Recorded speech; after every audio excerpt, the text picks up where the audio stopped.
emergency for the first time in about... This is Jim, and Receiving this message. We are Ken Jennings and John Roderick. We speak to you from our present, which we can only assume is your distant past, the turbulent time that was the early 21st century. Fearing the great cataclysm that will surely befall our civilization, we began this monumental reference of strange and obscure human knowledge. These recordings represent our attempt to compile and preserve wonders and esoterica that would otherwise be lost. So whether you're listening from an advanced civilization or have just reinvented the technology to decrypt our transmissions, this is our legacy to you. This is our time capsule. This is the Omnibus.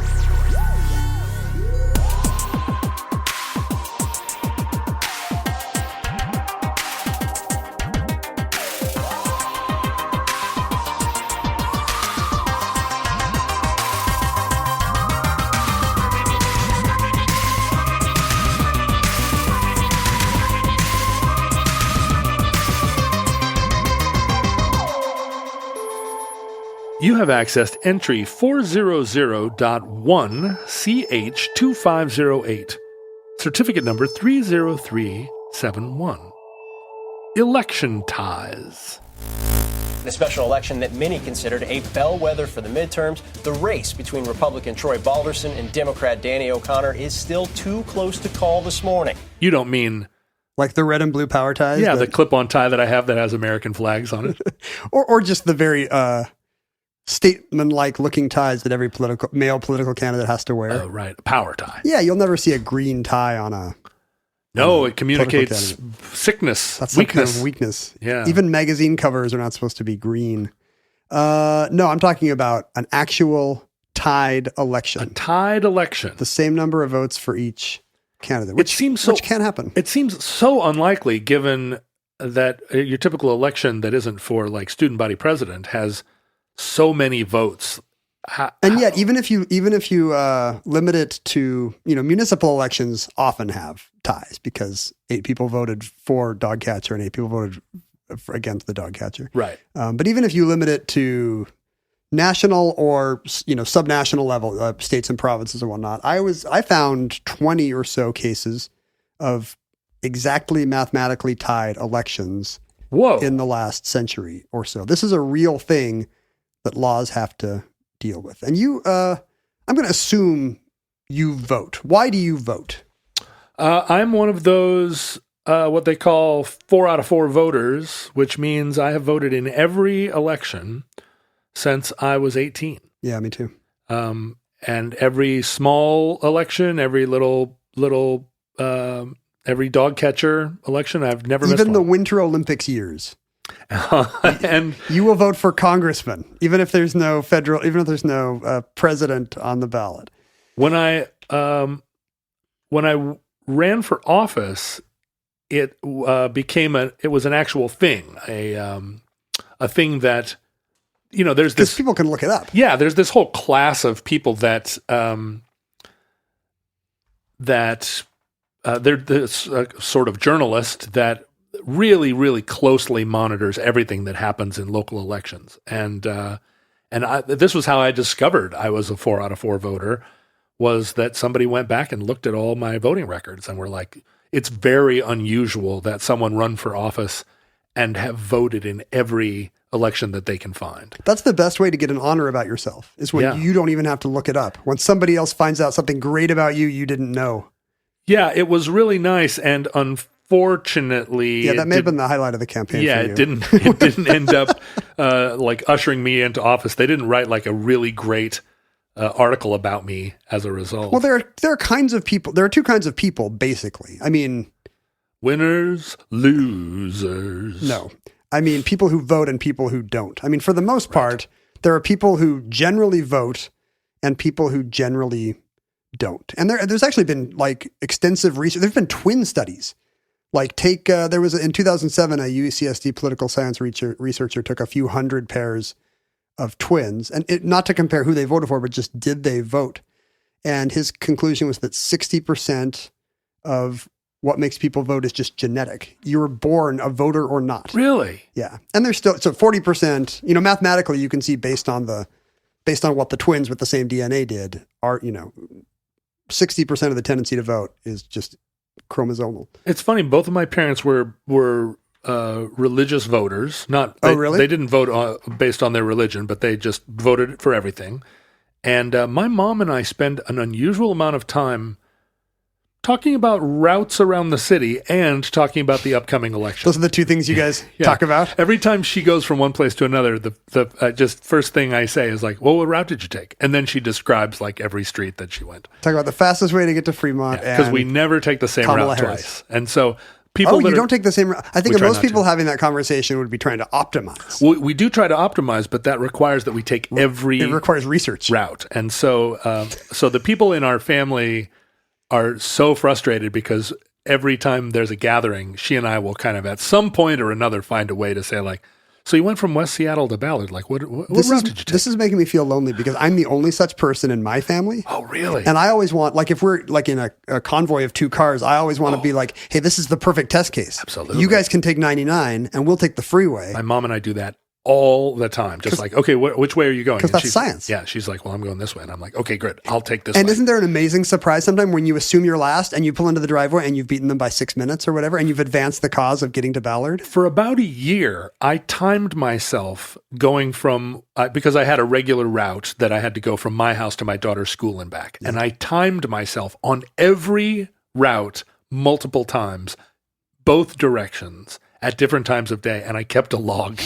Well, you're a 4 out of 4 school carpool driver too. Really, really, really, really crazy. And I wanted to share those results with everybody, with the world, because for me, they said so much. There was so much we could learn from them. And the only person that cared was my mom. And my sister cares, but not that much. It would be funny if you were submitting them to like technical journals and nobody wanted to print your findings. Knowing that you are this way, we should. I'm a route head. I'm a route fan. We should absolutely start doing that. I mean, it's not like you and I go from one place to another in separate cars that often, but like. Well, also you can't go anywhere now, so We should start doing it though. when the pandemic ends and we can finally go places. When our show is over, we should each week pick a place to go to like figure out whether the freeway's faster. And we could constantly we could be monitoring each other on cell to make sure we're going speed limits. And So you're a 4 out of 4 voter and your parents are too? yeah, I think so. What about your brother? I think we're all voters. The funny thing is, and we were just discovering this, my parents have produced 4 children, I think all of whom are dyed-in-the-wool Democratic voters who all married spouses who either were already registered Democrats or have become, through years of being beaten down by marriage to a noisy Jennings, have become progressive voters. And all their kids seem like my niece is going to Brigham Young University in the fall, and she's talking about joining the Young Democrats, which is the smallest group at the Brigham Young University. It's not the LGBTQ plus group at Brigham Young? Yeah, that's true. It's probably the same. It's the same kids, actually. But are your parents Republicans? They are, and kind of apolitical. Oh, yeah. But apolitical in their own minds and becoming more conservative with age. More conservative across the board or more conservative toward this new brand of conservatism? I assumed they would be kind of well-behaved conservatives, but Trump skeptics. Yeah. But it turns out it's just kind of an across-the-board drift. And in fact, it seems mostly in my parents' case, and especially my mom's, to be driven not by the usual boogeyman, Roger Ailes and Fox News, because they see themselves as above the 24-hour news cycle. And I hope they are. But here's the problem. I also see them as above them. But you know what they think that is right in their wheelhouse? When they lived in Salt Lake, I think it was public radio. But here, it's terrestrial radio and broadcast TV. Oh, yeah. And even in a major liberal center like Seattle, I don't know if you know this, broadcast TV and terrestrial radio all cater to whoever's listening to that, which is a largely older and largely suburban audience. Right. And you keep those eyeballs by scaring them and angering them up. So it's kind of Fox equivalent programming, but it's just being delivered to people in their cars on the ferry who don't know the kind of weaponized view of city politics they're getting. Right. The Seattle Times editorial page has always been this. It's the what's the name of that family? The Blethens. Oh, the Blethens. Yeah, it's Blethen friendly takes on how Inslee's corrupt and there's a war on cars and the city just is doing making white people feel bad about themselves. Well, and the thing is, it's always couched in language that makes you feel kind of virtuous and liberal. And that's the beauty of it. She thinks she's getting NPR. Yeah. And in fact, my parents are getting... Because it's like, we're not unreasonable. Sinclair. We think everyone should have rights, and we think that this is... Of course, there should be methadone treatment, but there should not be one in this particular... The one they're proposing now for these procedural reasons. That's exactly right. Like drug addicts need help. They don't need... Right. Methadone clinics, they need help in the form of good Christian parents. So you can nod along. Yeah. But whichever side of the aisle on, we both came from a family of voters. And the world is full of families of non-voters where it's not part of the culture. And I think the reason why is easy to see. I mean, the people who did this twin study talk about how, obviously there's no gene for voting. That was not helpful in the as man evolved, but it's probably related to some kind of neurobiological tendency toward cooperation. Sure. If you see yourself as part of the unit, you will do what's right for the tribe. Trying to advance the unit for the betterment of all. Because the thing about voting is, and this is it's almost never rational. I mean, not the choice of who you vote for, but the decision to vote, to spend an hour of your day standing in line, or if you're in an urban center that's had its polling places stripped away by state Republicans at 9 hours. Right. Or even in Washington State with your little envelope. You don't even get a cookie for it. Right. Like self-interest does not justify voting. And this has been well known since, it's called the paradox of voting.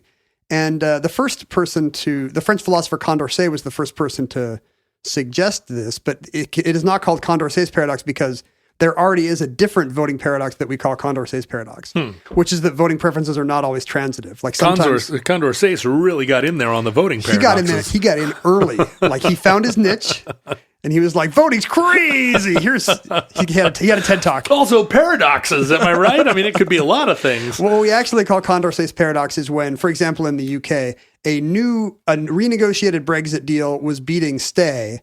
Stay was beating current deal, but current deal was beating renegotiated deal. Right. Maybe I have the arrows wrong. Right. So it's a Ouroboros of... where you can't actually see the voter preferences because depending on how you pick the pairs, sure, you get a different majority. But that's a polling paradox, yes. Right? Yeah. And this is more a deeper philosophical problem. It's often called the Downs paradox because Anthony Downs wrote about it in the 50s, a political scientist. And it really just does show that the argument is correct that you will never swing an election with your vote. Your vote is almost guaranteed to change nothing. Right. Near zero effect that it'll change anything, and yet people put in hours researching and standing in line. The process of voting, whereby that's time they could have spent doing anything else. Well, and I think it's kind of what motivates a lot of online yelling. I think there are a lot of people who think that their work is to change other people's vote, and yet they don't bother to vote themselves. Oh, that's interesting. So, well, I mean, it would be true if you could swing 30 votes with activism. Right. Rather than... I guess I don't know why you also wouldn't vote. Because voting is just inconvenient and difficult. So many people I talk to when I say, hey, did you vote? They go, oh, I was going to. Oh, I meant to. I Even just in didn't. Washington State, where they will mail you a pre-addressed thing. Yeah. It's the idea of like opening the envelope, filling out the bubbles. Because I get not wanting to go to a third location and stand in line in a school gymnasium. And also, especially I think the reason why there's two groups is because if you're not in the habit, right? If you're in the habit, it's not a hard ask. Just do what you did last year. Yeah. If you're not in the habit, it's like, wait, I have to find out on my own where to go, and it's someplace I've never been. When was the last time you went into a school gymnasium and pulled a lever behind a curtain? So I voted in person in Utah, which now has very rigorous vote by mail, but did not at the time. We have such great vote by mail here in Washington. It's like one of the best things. But I think even then it was some kind of screen. If you want a physical lever, I believe it was Washington State, 1992. I just turned 18, and I ka-chunked the tab out of my ballot for Clinton Gore. I feel like I still was voting up there at T.T. Minor School as late as 96, 98 maybe? When did we get good mail-in voting here? It wasn't until the 2000s. Yeah. And I remember the first time one of those big fat ballot packets arrived at the house, and I was like, really? Is this serious? I can do this? But I kind of also... I also have to go vote, right? Yeah. I don't know what this is, a primary or something, but... I really missed the bunting and the helpful, myopic the old old people ladies. behind the table who My, were like... my grandpa, well into his 80s, would volunteer and sit in front of the public library. And he loved it. He looked forward to it because he was retired. I loved going to vote, but... It feels civic in a way that... But even, the thing that does not feel like civic duty is that it's too easy to do at home. And yet you're telling me that I mean, how often do you millions see... of people are not doing it in this state. How often do you see bunting? Like, 4th of July is the only time you see it. Or if you live in Brooklyn, Maine, it's kind of up there all summer. I love driving by some big white gabled house in early July and seeing it be decked in red, white, and blue. Yeah. And this is, despite the BLM sticker on my car, that's all I want. That's right. A little fife and drum. But yeah, people don't do it. It's so easy. You see ballots laying on people's coffee tables 3 days after the election. It's like, what happened here? Yeah, Barrier to entry is so low, and you're like an active person. Like you seem engaged. I wonder if there's a kind of person that's less likely to vote with the easy, I don't have to plan around it. Now I'll get to it. Yeah. And then, it's easier to procrastinate now, maybe. But what you're saying is that there's just a type. What percentage of people voted in the last election of eligible voters? Yeah, you can make the number really low by not including eligible. If you want to say only 28% of Americans pulled the lever for Donald Trump, that's true, but it's because people under Some of them were 18 6 years can't old. vote. Yeah, Right. Exactly. Turnout in, what do you want, 2016? Yeah. This is the most recently contested election. It's actually, there was a lot of hand-wringing, if you'll remember, kind of in the 90s, because it had been slipping for decades. And I think it's kind of stabilized and possibly even gone up. I think it was around 55, 56% in 2016. Of eligible voters. Eligible voters. So more than half. Voting age population. So you don't say, hey, these are the felons in Florida that got disenfranchised by a Republican legislature. Right. Americans over 18. There's 215 million Americans over 18. And 55% of them turned out in 2016. Highest in recent years. Do you know this? 2008, first Obama win. Like a lot of people who didn't vote were excited to vote for right. first black president. So 58.2. And I bet a lot of people were excited to vote against him too. I didn't vote. I didn't want to put it that way. But yeah, this year, now that we're the party of where the only excitement of voting is voting against someone. Yeah. Like no Democrat is excited to vote. Can you imagine someone excited to vote for Joe Biden? I think that there are probably people in their are there 60s? six old guys in Delaware sitting in front of a store? People in their sitting 60s in front of and Ace 70s Hardware? that are like, Joe Biden, he's the last of his breed. And I really think he is. There's not going to be another Democratic presidential candidate that is sort of the kind of Biden boomer, like tried and true, still believes in bipartisanship.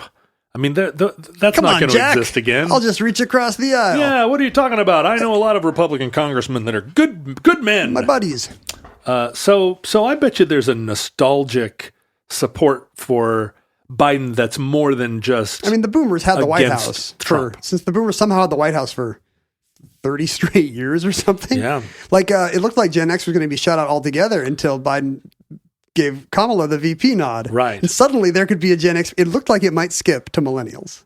Ugh. Can you imagine the first millennial president? After all our generation suffered and did, after all we gave the world. Yeah. Hey, Gen X. I mean, throw us a bone. Depending on where you put the Gen X line, you could say that Obama was a Gen X president. He's really cusp boomer. I think by the numbers he's boomer, is that right? But he's so late. I mean, he's the same age as they might be giants. Like, I don't really feel like he's a boomer exactly. So the solutions that have been given to this problem of why people vote or don't vote, given that it's 45% of the people aren't cause. voting. Yeah. You walk into a cafe, half the people in there did. But this is not the problem we're solving. Oh, by the way, I'm looking at numbers. Before, when suffrage was not quite universal, it was routine for 80% of American voters to vote, and that starts to sag in the 20th century. The highest since World War II this is kind of an Obama-like election, JFK in 1960. Oh, wow. 62.8% of the voters, and most of them super close vote. Most of them dead people in Illinois voting for No. But the problem that All the philosophers Nixon fans are going, yeah, that's damn right. finally Ken speaks some truth to power. The problem, the paradox being addressed here is not why so many people don't vote, which is what you and I, civic-minded people, wring our hands about. Right. It's really why anybody votes. Right. Why would you vote? Given that it's... Do you ever ask that question, or is it so baked into you that you're just like, well, of course I vote? Yeah, I'm an of course I vote guy. Yeah. So here are the arguments given for why people might vote. There's what's called the mandate argument, which means that even if your vote is unlikely to be the one that moves the needle from loss to win, Right. Every vote past that point helps create some kind of surge of excitement for a candidate that may help your agenda get passed. But this is so frustrating in an era where the Electoral College has decided so many elections, because we've seen the popular vote be in the millions and have that mandate unrepresented. Yeah, that's a real... I mean, I was going to get to that in a second. Sorry. But you and I are living in an era where it's become frustrating from the left side of the aisle, because every Democratic president every Democratic win since I was 2 years old has been a landslide, whereas every Republican win of the 21st century has been a Democratic win. Yes, has required things to go exactly the wrong way. A certain Fort Lauderdale ballot has to be wrong just enough so that 116 old Jewish people vote for Pat Buchanan, or exit polls in Ohio say one thing and yet John Kerry loses Ohio, or Trump wins exactly the right districts he needs in 3 Rust Belt states.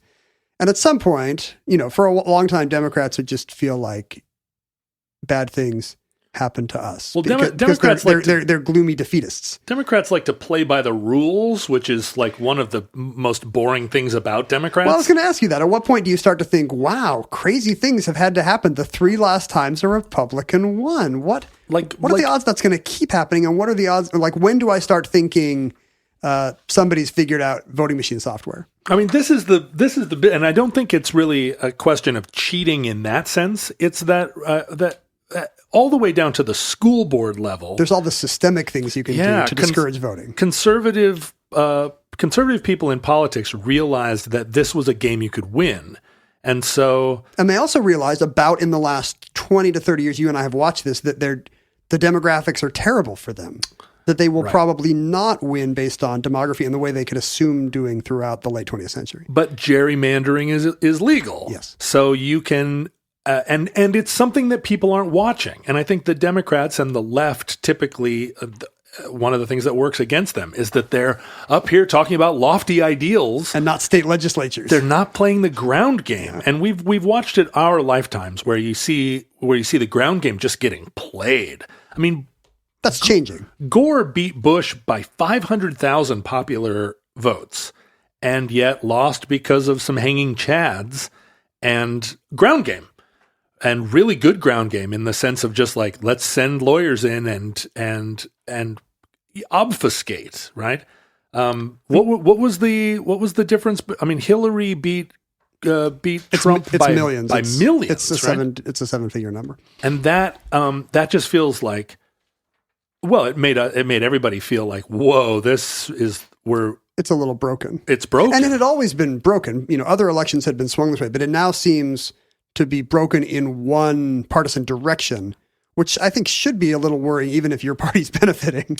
Well, it should if you're still civic-minded. Yeah. But if you're not civic-minded, if you're just trying to get your ball across the finish line. And I wonder what the effect is on turnout. Like, everyone's saying now, hopefully, what you have to do is make 2020 such a landslide that, all the built-in tricks don't work. Well, or whatever they are, that you can reform them and hopefully reform them with enough altruism that you're trying to make a better world rather than just trying to swing the guarantee the outcome for your ideology. Yeah, which feels like that is the sickness of our modern time. Like for the left at this point to gain control of both houses of the Congress and make altruistic decisions instead of super partisan ones feels like maybe Biden's the last person that was raised with that as a goal and as an aspiration. Because certainly I don't think the first millennial president will be like Obama trying to reach across the aisle. It just doesn't feel like part of the conversation. I just wonder what the effect on voting theory is. People having seen I don't want to say illicit election wins, but election wins that certainly devalue the impact of your vote. You know, Did you ever vote for Nader? I did not. So I was a 2-time Nader voter. As long as you don't live in Broward County, I don't care. That's exactly right. Right? I mean, I voted. You live in. That's what I say when my mom says she's never going to vote for divisive Joe Biden. First of all, I roll my eyes, and then I say, "You live in Washington State, Mom. You do whatever you want." And that was part of the problem of that equation then and now, because I voted for Nader in the 2000 election, and there's a somewhat convincing case that it was Nader voters that stole those Florida delegates from, or the Florida Electoral College votes from Gore. Yeah, I'm out here in Washington. They're counting my vote at 11:30 p.m. Right. The networks have called. Well, in that case, no. But the networks usually call the election before the sun leaves us. And it ended up not being a question of my vote anyway, because it was not it's not a popular mandate. But to ask myself, just like, I voted for Nader fully knowing that he wasn't going to win because I wanted that protest vote lodged, and I wanted... You have problems with a two-party system. Yeah, I wanted Nader's values to be incorporated into democratic politics, and we see that, I think, now quite a bit. There's a movement to protest Biden and Biden's sort of innate centrist conservatism by either not voting or by voting for an unviable third candidate. But also plenty of movement by his campaign to try to make sure that, bitter Sanders voters don't cost him the election, like overtures to the left. And was that possibly symbolic an issue in the Hillary Clinton? Well, I mean, Hillary Clinton is disliked, historically unpopular candidate, disliked for so many reasons that it's impossible to break down. I mean, I think there are plenty of numbers showing that Sanders voters were more sympathetic to her campaign than was the reverse case during the primary. Or the ones who said they would vote for Sanders had he won. His numbers are better than hers. Right. But even before our trust in some of these systems started to erode, the mandate argument seemed to be bogus anyway, because political scientists have been unable to find any correlation between strength of mandate and the ability to get agenda passed. Like, the margin tends to be irrelevant when it comes to governance. Isn't that unusual? I know, because we think about it every time. Clinton came in and he was going to pass all this. I mean, Obama had such an incredible mandate, and we imagined that we would come out of that first 4 years living in some sort of, I don't know, like floating cities, and we could talk to whales. I mean, all this stuff was in our grasp, and Obama wasn't really able to. He had a super majority in the Senate. Yeah, and he couldn't get single payer passed. He got a like a half-assed version. He got Romney's healthcare plan passed. So why is that? Why doesn't control of all of both houses and the Well, I mean, since you House? mentioned healthcare, I mean, 69% of Americans, not Democrats, Americans are supportive of Medicare for all in some form, and it's in the platform of neither party. We have a big divide now between voter issues, and I assume maybe this is my naive view, but I assume a lot of it is the money in politics and the fact that the candidates are more worried about losing their corporate backers than they are about losing blocks of voters. Is there some kind of like Roberts Court thing happening? Like, when Roberts took over as Chief Justice, there was like this doom and gloom feeling that the Supreme Court had gone to the far right and would be there forever, because there just didn't seem to be any chance that, because Roberts is an intellectual, that he would ever deviate from his tried and true Federalist Society party line. Right. Such a not a Borkian, but an intellectual conservative. And he's been breaking to the middle so hard lately in a way that where you're just like, is there something intrinsic to a bicameral decision-making process where it finds the middle? It finds the middle. And even in a completely Democratic controlled Congress, it's just Murphy's Law, right? They're going to find the lowest common place of disagreement. I mean, now it's hard to say because there are effectively two middles. The middle of popular opinion does not match the middle of congressional discourse. Right. Where there's so many outrageously popular proposals on gun control that a popular vote could pass and a popular referendum could pass with 90% approval. Right. And they won't clear McConnell's Senate. Right. So I don't know. So there's all these checks and balances we were so happy about also are a set of handbrakes on getting anything done, at least in our era. So the argument that I think about most, and that I think I hear the most when it comes to why vote is, or an answer to why should I vote, is the generalization argument, which is, sure, you can say that, but if everybody says that, the system breaks. And I think that's what I often think to myself. Explain that. Well, my vote won't change the election, but if everybody thinks the way I do, then nobody votes. So my opinion can't be right, because if applied to the population at large, it would end democracy.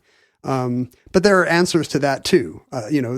Not everyone, for example, a farmer, somebody who doesn't farm could be told, hey, if everybody thought I won't be a farmer, we'd all starve. Therefore, 100% of Americans should be farmers. Right. I mean, there's an argument to be made that the system works just fine with people who want to vote voting and people who don't want to vote not voting, and therefore, well, some places have compulsory voting, by the way. Right. That's an option. And do they have better results, I guess, more reliable I was looking results? into this. There does not appear to be any correlation with any particular ideological shift. Okay, Compulsory interesting. voting does not tend to push a country to the left or the right consistently. Which is when people play the ground game of politics, there's always this fear that more voters mean more liberal voters. More liberal voters because the assumption is that the missing 48% of voters is often the excluded poor, the uneducated. Is that just from the left, though? Do you think if you asked a conservative, they would say, no, the silent majority is, it depends conservative? Depends, but it's the conservatives that typically in this country recently are trying to suppress voting. Because that's and they're not wrong. That's a winning strategy when the age and racial demographics are totally against you. But this is the polling question. The more accurate polling is, in a way, it's like the basketball game problem, right? Both teams are going to score 90 points. The question is who can score 102 Instead to your of 98. Yeah, 98.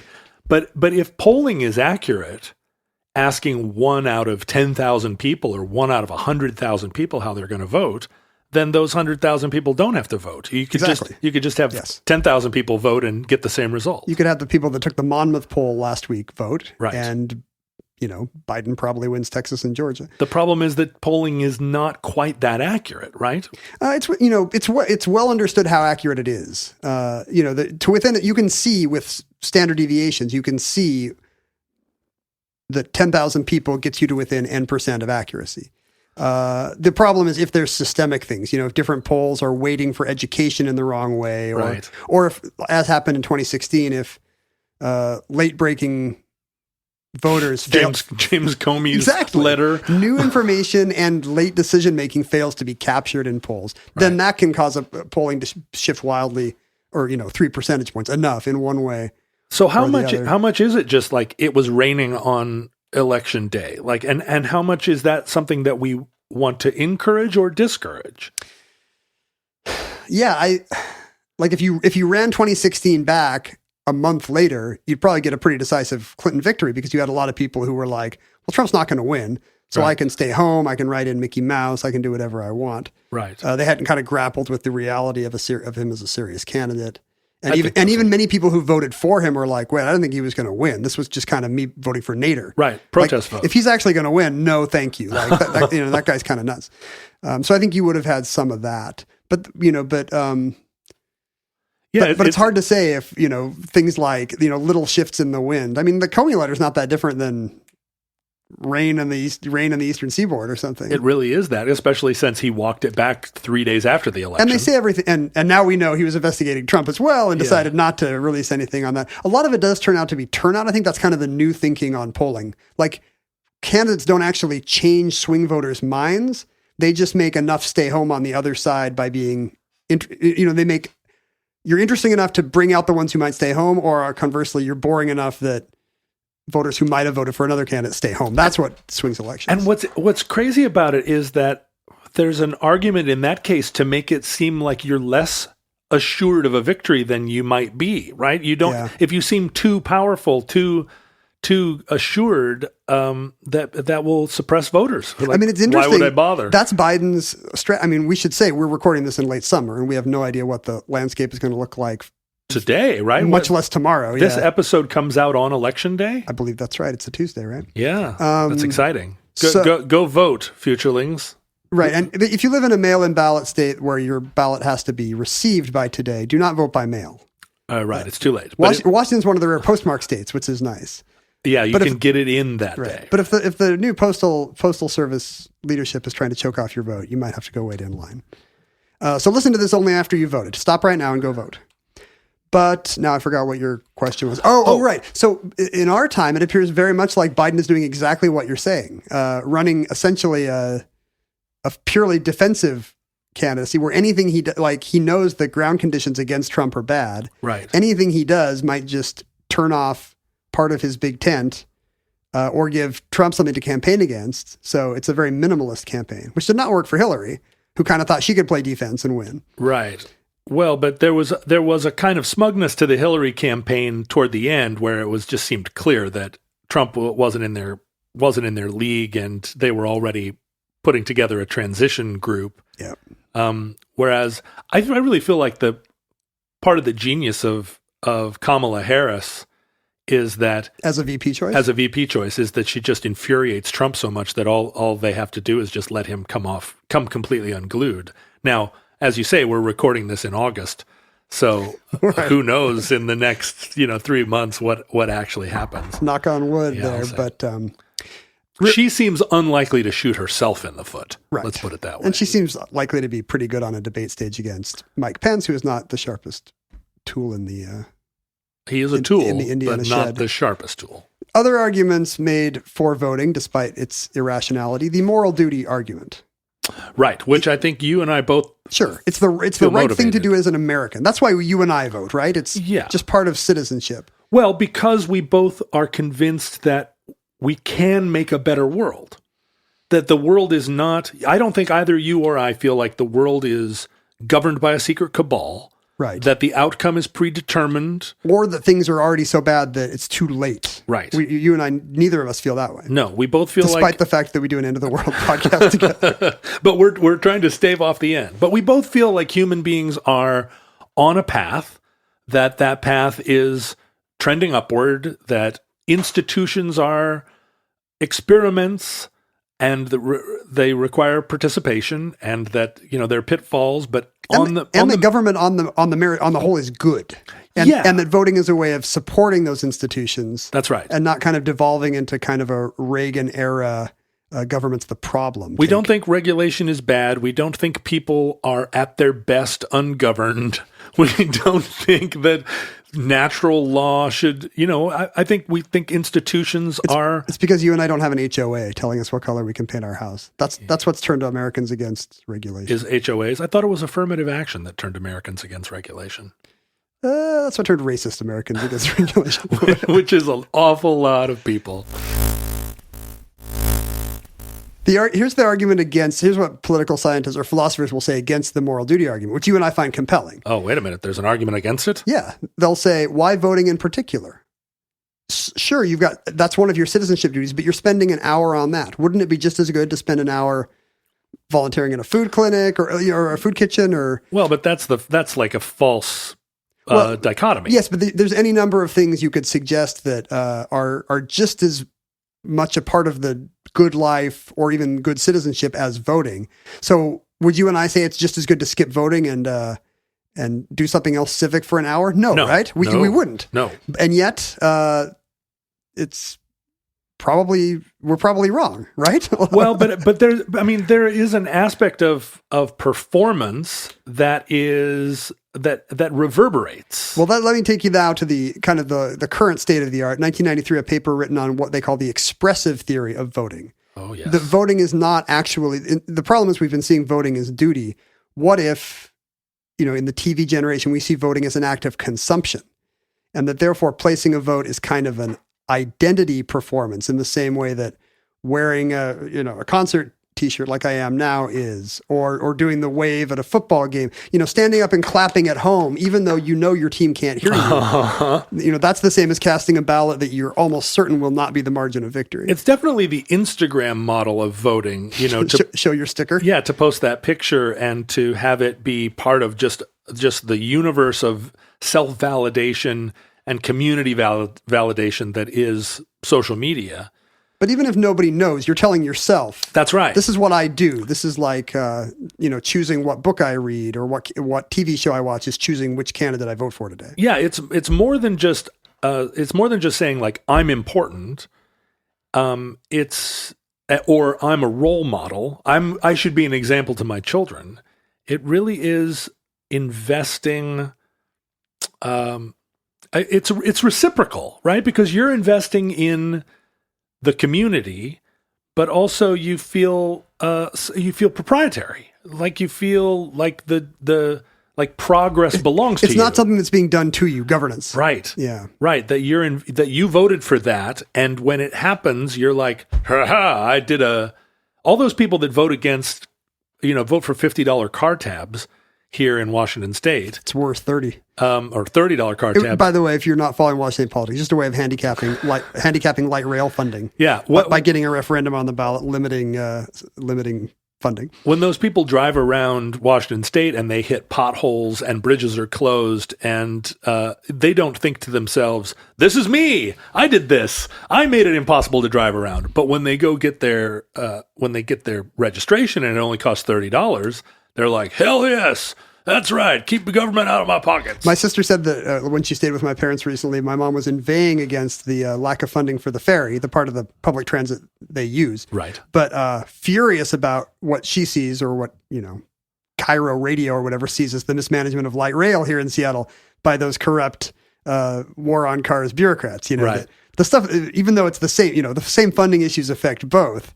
It's what affects you. This price of your car tabs, the frequency of your ferry boat. When I ran for office, I realized that the number one problem facing kind of any attempt to get people engaged in politics is that it's really all about taxes and apportionment of income, and you can't keep people's eyes focused when you start talking about the way that tax money is dispersed across different projects. And just so the complexity in the process of it, people tune out. And just how to raise money via taxes. You cannot raise taxes indefinitely or unlimitedly. Mm-hmm. And so you have the state can generate X number of dollars, and there are the following projects that need money. And it's just, even the smartest people drive around town and just sort of wave their arms out the window and say, why can't we just fix this? It's so obvious. And it's like, it's really every time you pay your taxes and every time you vote, it's all about how that pail of money is getting directed. And the fixing one also includes and some other revenue source that doesn't affect me. Sure. Let's magic in some. Well, and in Seattle, there are a lot of people in urban Seattle that would happily pay more taxes. Every poll shows that Seattleites would vote for more taxes if they could. But the state legislature puts caps on how much money Seattle can generate because the legislature has the power to regulate taxation. Municipal taxation. So increasingly, so there's all these arguments that you can make for to explain the paradox of voting and counter arguments. But increasingly, a new argument you can make for voting is that your vote might count. You might be the deciding vote. We talked about some of the reasons why that it feels demoralizing to people when the popular vote does not match Inauguration Day. Yeah. But what about the case where an election comes in mathematically tied? In a case like that, any single voter who didn't vote or changed his mind is the voter affecting policy, affecting what happens, and that could be you. Right. But how? And it's a non-zero chance. Tied. It just feels like so impossible. So the cases I've been able to find of this happening, which are a lot of U.S. state assemblies, state legislatures, it's not uncommon. It happens analogously in Canadian provinces, and even at their federal level, at the National Assembly, there have been multiple ties. Obviously, it's going to happen in places with smaller populations more, Right. and there's it's just lower. For obvious reasons, a 1,531 to 1,531 tie is more likely than an 867,278 vote to 867,278. Right. So in the U.S., it mostly happens in smaller areas, state legislatures. In Canada, it happens on the national level where the numbers are lower. It's happened in Swiss cantons. It's happened in UK parliamentary constituencies. And that's, again, leaving alone all the smaller municipal elections and county level elections where it's probably happened. The largest, the biggest turnout case I found where it's happened was in Australia in 1985. For the Legislative Council of the state of Victoria, so the equivalent of our state legislature. The vote was 54,821 to 54,821. It demands that you go back and recount. Endlessly. This is where you get multiple machine recounts, hand recounts, court battles over every single questionable ballot. A panel of judges has to decide, well, was that bubble filled in or not?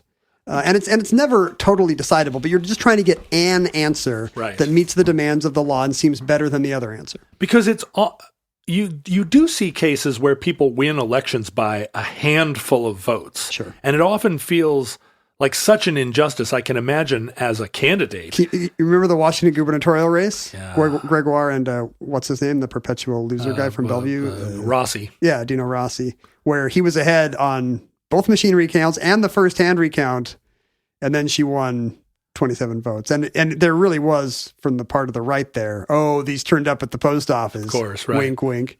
But to imagine when I ran for office, I got 16% of the vote in the primary, and that was not enough to advance. But if I'd been within 100 votes, let's say, I think I would be devastated. That I'd walk into the supermarket and we'll look around and go like, if all of you had just voted. Well, imagine if it's one, Yeah, just insane to think. Then you would have felt bad about your protest vote for what's his name? John Grant? I did not vote for John Grant. You didn't do the sporting thing and vote for your opponent? You only get one opportunity in life, probably, to vote for yourself. See your own name on unless you're one of those candidates like John Grant that's run 4 times. So Dino Rossi? Won and lost. So you're saying all those stories about people sportingly voting for their rival are psychologically impossible? Because you'll see your own name on a ballot and be like, oh boy. I think that the era of sportsmanship, like, did Jimmy Carter vote for Gerald Ford? I can see that. I can see Jimmy Carter. Sure, because he knew he was going to win Georgia. Yeah, right. It's like, I could see the man feeling like, well, that's just what we do. But when I looked at a ballot, I thought I was the best candidate. So it wasn't a question of, that's the thing. may the best man win. Even if you're voting for your opponent, it's not because you feel like he's the best candidate or she. It's because you need to hope it's some kind of weird gesture. Yeah, you wouldn't have run if you didn't think you were better than him or her. Yeah, right. Or at least, if you go in and feel like the other guy's probably better, you probably shouldn't have run for office. These ties happen more often, more recently, maybe just because of record keeping. But the earliest one I've been able to find is 1886 in a British parliamentary constituency, Ashton-under-Lyne, I think, which is in the Manchester area, which was tied 3,049 to 3,049 and ended up with famous English cricket hero Alexander Butler Rowley losing to the Tory incumbent. Now, why? Why would he have lost if it was a tie? There are 3 different ways you resolve a tied election. Goodness, we got to Let's get to that. But before I get to that, before that, the latest, and you probably saw, do you remember reading about a recent tied election? 2017, the Virginia House of Delegates had a 2/3 Republican majority going into the 2017 election, and the Democrats emerged with what seemed to be a 50-50 split house, some kind of power sharing agreement would have to be reached between the two parties. Because, Northern Virginia, the D.C. suburbs now pretty reliably blue and have been growing faster than the rest of the state. Right. So Virginia is turning blue faster than anywhere else in what you might call the South. And so this was just a watershed election, 2/3 Republican majority to 50-50, except because it looked like Shelley Simons had won her race against Republican David Yancey. But after a few recounts, it turned out Simons was only one vote ahead,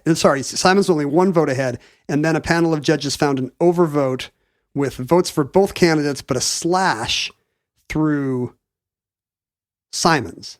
And they decided that did constitute a legal vote for Yancey. Huh. And suddenly it is 11,608 to 11,608 exactly.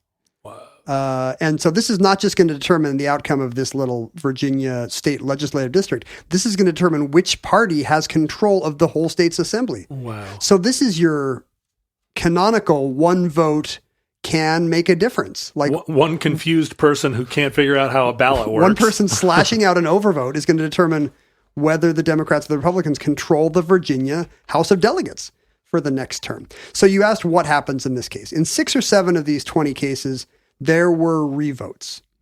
Revotes? Oh, that's even worse. Special election or by-election. And that's not just everybody saying, boy, what do we do? We'll punt. Like there was legal recourse in these situations where if there's a tie, the code says we vote again. And, just by virtue of the fact that the tie was exceedingly unlikely, the tie does not get repeated. Right. But you lose so many people that are like, ugh, but maybe I already voted once. But maybe you get new people who are like, boy, this is actually going to matter this time. This is a tight election. My vote's important. Right. So you get a different looking electorate. There are 4 or 5 cases where there is a tiebreaker. Parliamentary systems often have what is called a returning officer, the one who's in charge of carrying out the election. And in a lot of these, particularly it looks like parliamentary systems like Britain's, the returning officer will cast a deciding vote when he announces the results. Huh. Maybe he or she doesn't vote just in case. You don't just pull your 3-sided die out of, or your triangular die out of your D&D bag and throw it. I don't think he votes randomly. And that's what happened in the case of the cricketer who lost his challenge in 1886. The returning officer was the mayor of, Ashton-under-Lyne. And he returned the results and said they're tied, but I'm voting for the incumbent and Addison wins. What he didn't already vote, though, is the presumption. Yes, he doesn't get to vote twice. But so he didn't vote in the election. I wonder if that's by design in the parliamentary system. The returning officer stays neutral until they have to. But the majority of these, they're actually settled by lot. The law actually says... Really? Draw straws? Yeah, draw straws. Some random method of choosing a winner will be... And it's what happens. It's what happens in sports once a certain level of playoff qualification things have been gone through, points against, margin of victory. Right. It always comes down to coin flip because you want to have some recourse that cannot be tied, and margin of victory, all those things could be tied. So it comes down to casting of lots. In the case of Yancey, the Republican who ended up winning his seat and giving a 51-49 majority in the Virginia House of Delegates, both Yancey and Simon's names were placed in film canisters. Thrown into the sea, and the first one that was found... No, just drawn from a bowl. A local ceramicist provided a bowl. Oh. And, and often there's a little more local color. There was a 94 race in Wyoming where 2 ping pong balls were placed in a cowboy hat. Right. And boy, that's out. Local color, all right. That's what you want, I think. I thought that you were going to say 2 ping pong balls were fed to a cow, and the first one that came out was the winner.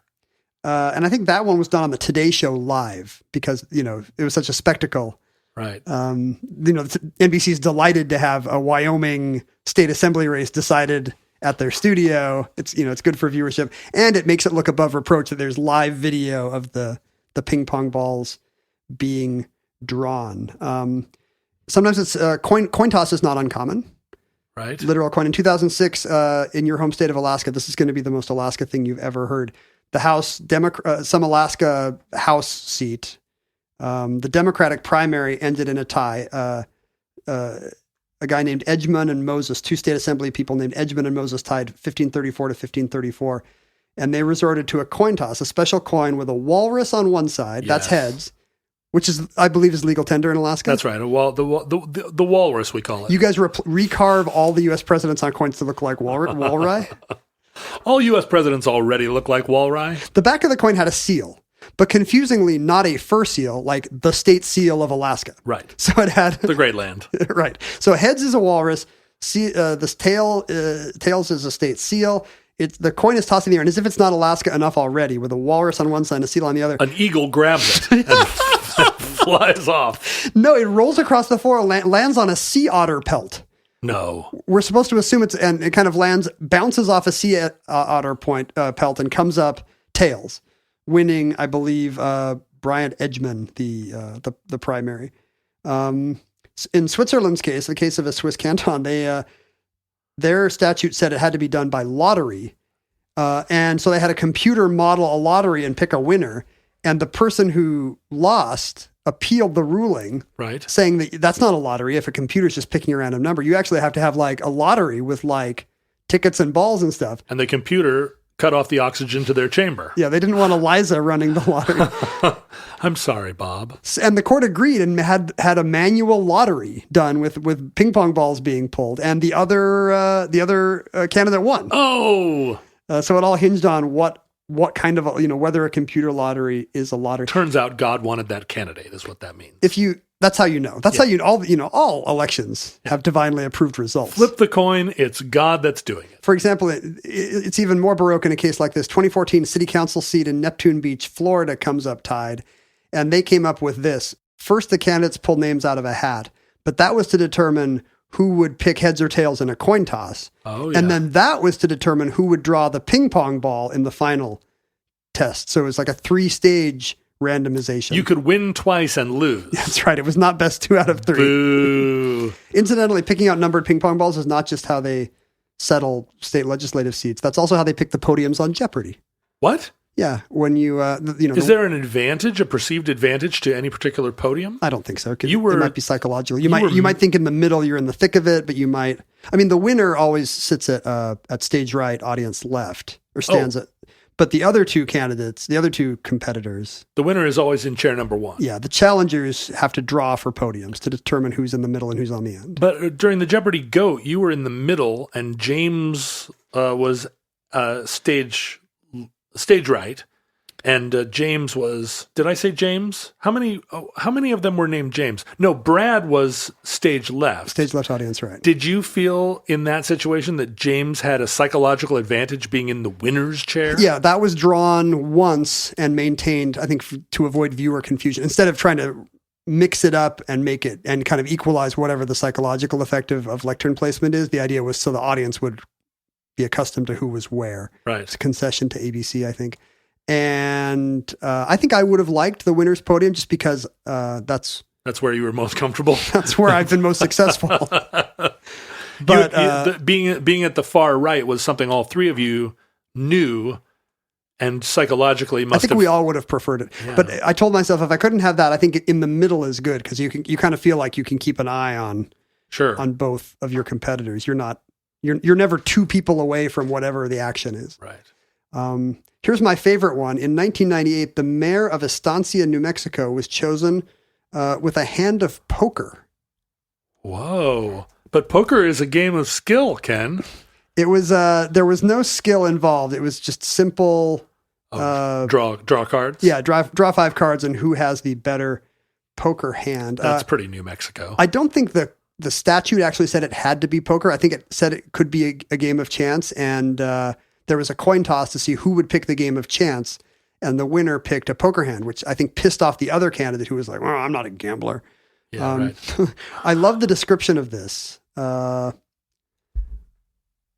The 2 candidates played on a beat-up wooden table in a wood-floored gymnasium in a municipal building. 15 spectators gathered around the table with a dozen reporters.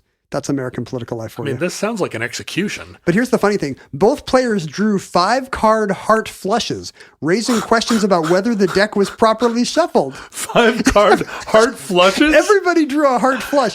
And the winner had an ace high flush, and the runner-up had a 10 high flush. You can't argue with that, ace high flush. That's clearly God's... He had the nuts. But because that's now precedent in New Mexico, it's quite possible that if two candidates ever were to tie in the popular vote in New Mexico, even in a presidential election, that say Trump and Biden would have to play a single hand of poker to determine who wins those, 3 electoral votes? I kind of love that. I mean, really kind of love it.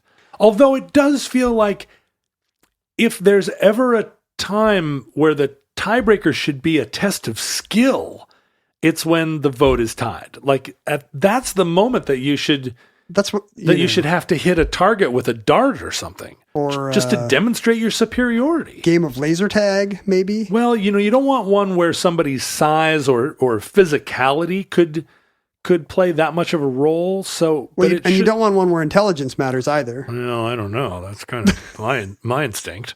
You think it should be like a Sudoku race? Well, you've already established that Sudoku isn't a test of intelligence. It should be, I don't know, name all states and 50 capitals as fast as you can. When I moderated a mayoral debate here in Seattle, it was during the primary. There was a mayoral debate that I was asked to moderate between future Mayor Mike McGinn and his opponent, and at the time, I think, favored competitor Mallahan. Was it Mike Mallahan? Joe Mallahan. That's right, Joe Mallahan. And it was it was a debate, but I was not just moderating it. I was responsible for the questions too. And one of the questions was, can you name every county that has a border with King County? And did people think you were like asking ticky-tack gotcha kind of questions? Well, it's just like, I mean, you're going to be mayor of Seattle. Can you name every county? That's what I think. But the resistance to that kind of, every time that happens in a debate where somebody says, Trump couldn't name the president of Belarus, everyone's like, why are you asking him gotcha questions like that? Right. And but I felt like, hey, I was asked to do this debate, and this is my debate to do.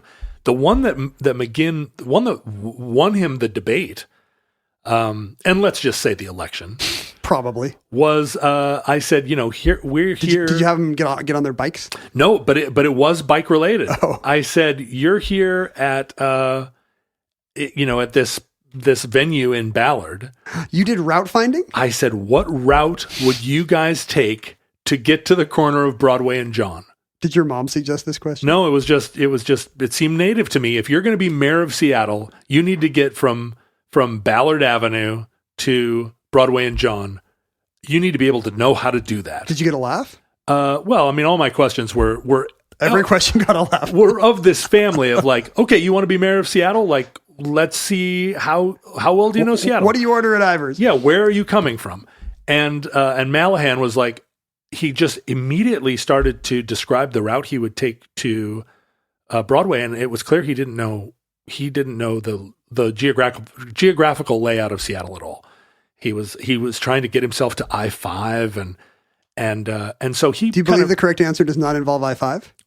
Well, no, but you need to make a case for why you would get on I-5. I actually don't know what the right answer is here. Well, that's the thing. I'm thinking about it right now. I mean, would you go past Gasworks Park and up across University Bridge and up Harvard, or would you go along Westlake? I think I might take 40th to the freeway. Is that wrong? Should I take I take the Ballard Bridge and then get on That's Nickerson? the thing. Do you go Ballard Bridge up to Denny? Yeah. I mean, there. Oh, it probably is Ballard Bridge to Denny. Ballard Bridge to Denny. I think that might be. Right.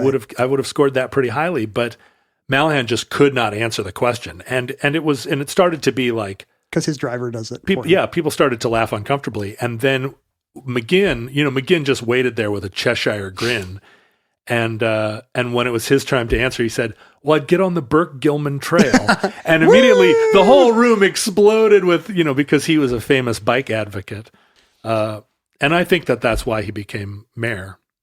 Well, all these election ties have one thing in common, which is a fairly small voter base. It's much more likely, as I've said, to have these happen when it's a city council race of 300 voters than it is in a nation of 300 million voters. Right. And yet, the weird thing about the American presidential vote is that ties are extremely likely because you are not asking 250 million people to vote. You're effectively asking, 530 238 people to vote. The electors. Yes. Yes. Like, and a 270 tie is a possible, or two, did I get that right? It seems like there should always be an odd number of electors as just a built-in part of the system, just as the Senate always has a tie-breaking vote.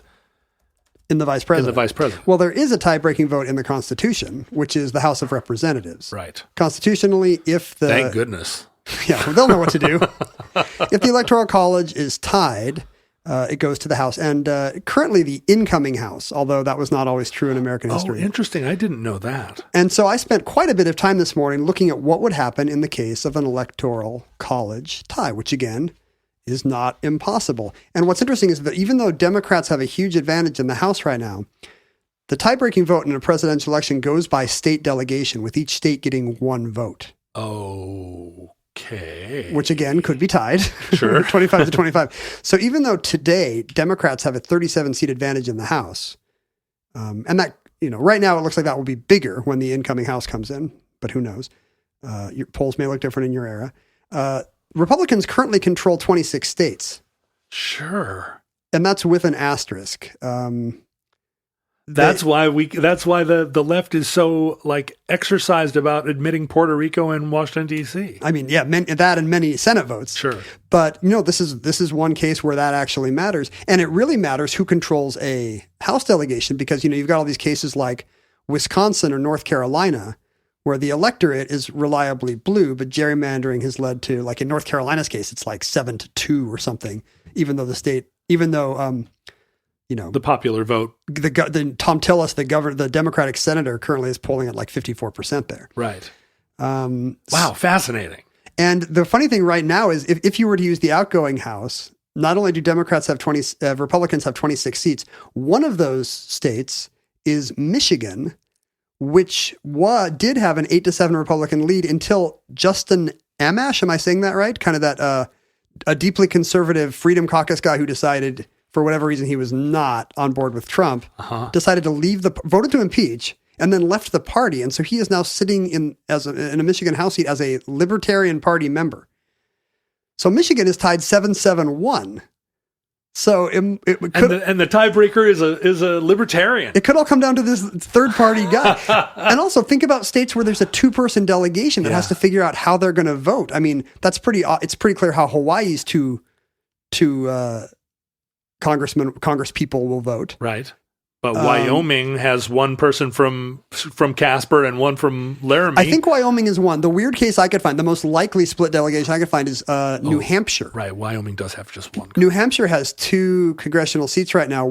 Both of them are currently Democrats, but one is a district with a kind of a 2-point Republican lean. Yeah. That only has a Democrat right now because of the disastrous 2018 midterms for the Republicans. Right. So in a typical year, New Hampshire would have 1 Democrat and 1 Republican. I don't know how they would vote in the case of a electoral college tie. They'd vote on behalf of New Hampshire, whichever candidate seems like they've come to New Hampshire enough times. Does the state have any power over? Does the senior congressperson have any? It's not like a Senate seat where there's right. It might be seniority. It might just be the senior. It might just be them slap fighting and grabbing for the mic. Whoever is the biggest bully, I guess. This happened once in U.S. history. You may recall. You won't recall unless you're 220 years old. Which I could be. Yeah. There can be only one, Ken. You do look a little older when you shave the beard. Yeah.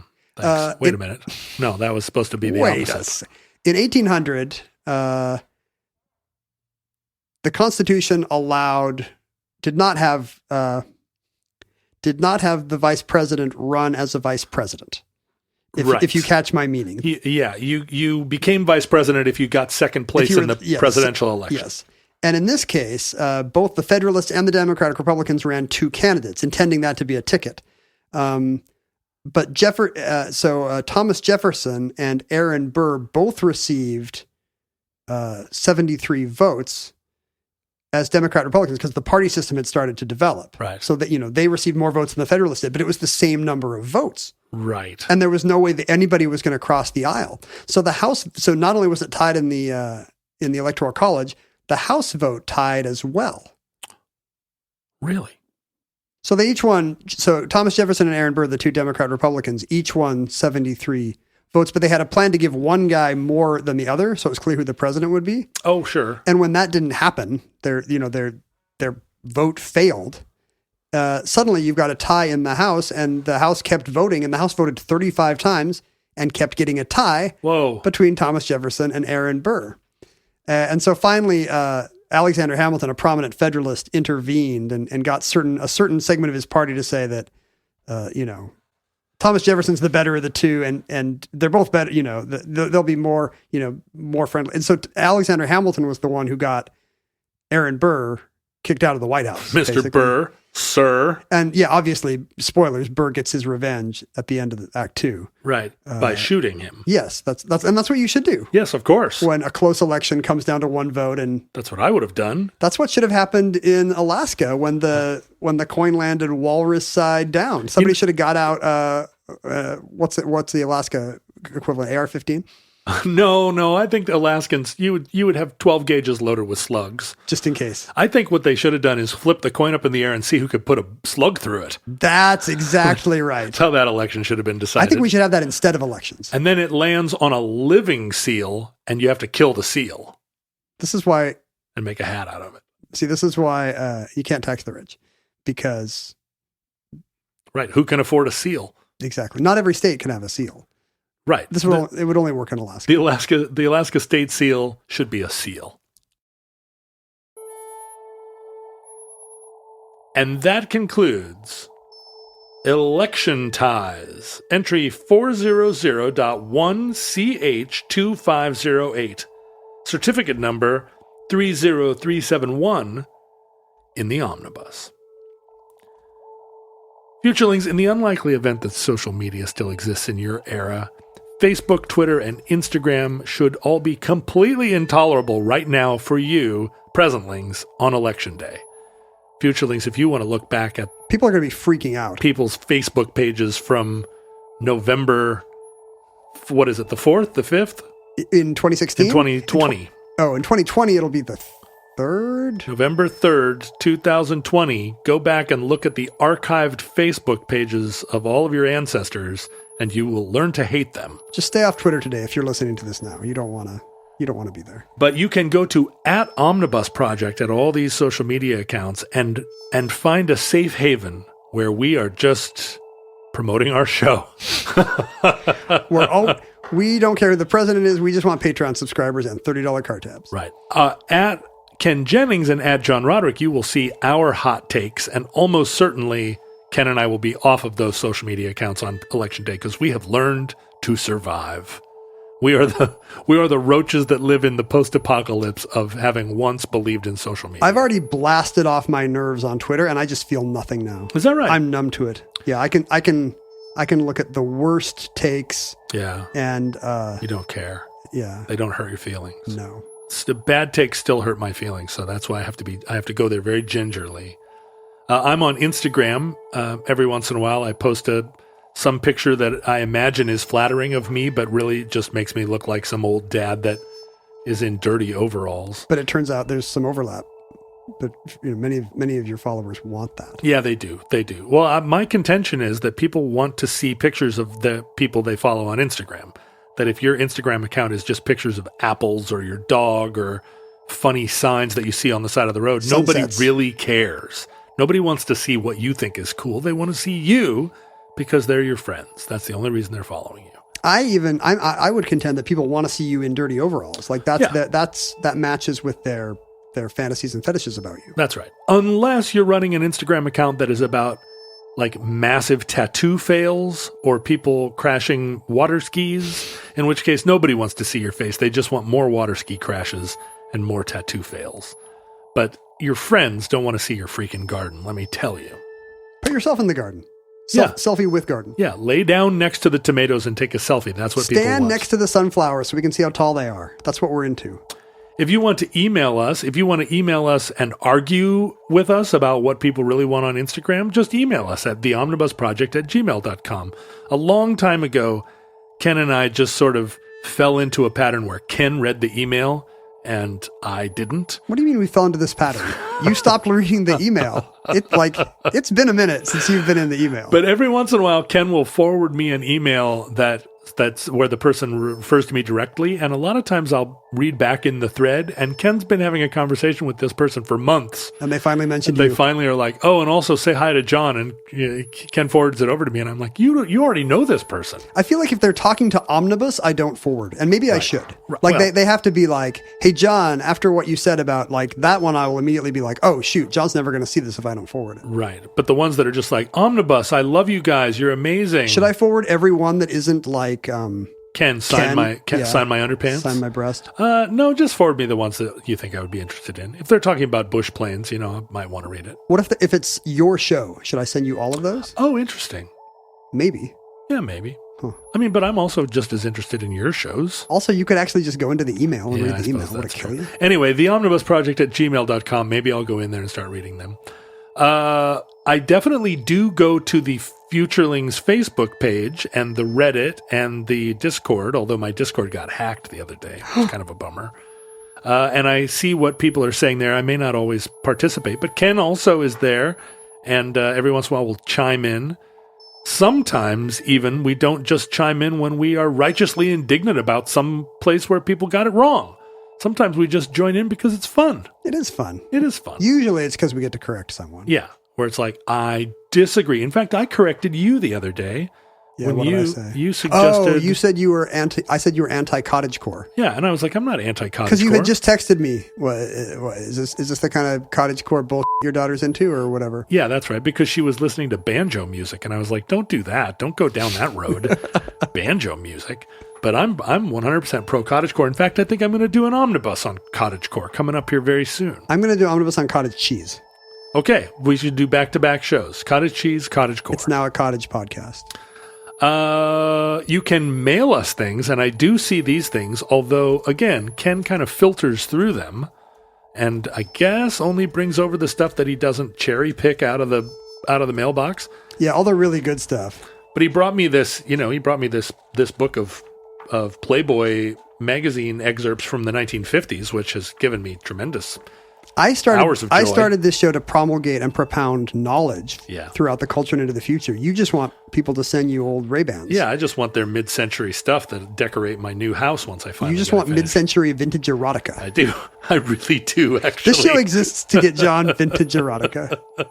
But that is P.O. Box 55744, Shoreland, Washington 98155. And let's get down to brass tacks, people. This show is run almost entirely on your contributions. And when I say contributions, I mean support. You are Yeah, we don't care about your emotional contribution. just like your voting with your dollars here and supporting Omnibus, it does matter. And it's not just participation, it's ownership. You have a stake in Omnibus, and it manifests in a lot of ways. You can listen to our addenda show. You can, in some cases, receive actual show notes from the production of the show. Got to mail out a new batch of those today. You have at some tiers the right to choose the topic of an omnibus. You can tell us what to do. You can put us up on a video like Cam Girls and make us talk about Aaron Burr or Kiss. Next week, Ken and I have scheduled a Zoom meeting with a futureling that is contributing to the production of the show, where that person can make us talk about whatever they want, presumably. That's anything can happen day. They can say, hey, Ken, why don't you give me a schematic of the HVAC system in your new house? Of the Death Star. It's not that new. Yeah, why don't you, what would you do if a futureling was like, I want you to take apart the Lego Saturn V rocket That's in your office. right now while I watch. Take it apart. Would you do it? That's like Sophie's Choice. No. You have two Legos. You have to take apart one of them. But you can support the show at patreon.com/omnibusproject. And honestly, almost nothing makes the two of us happier than to The money? than to feel the support of our show Expressed how?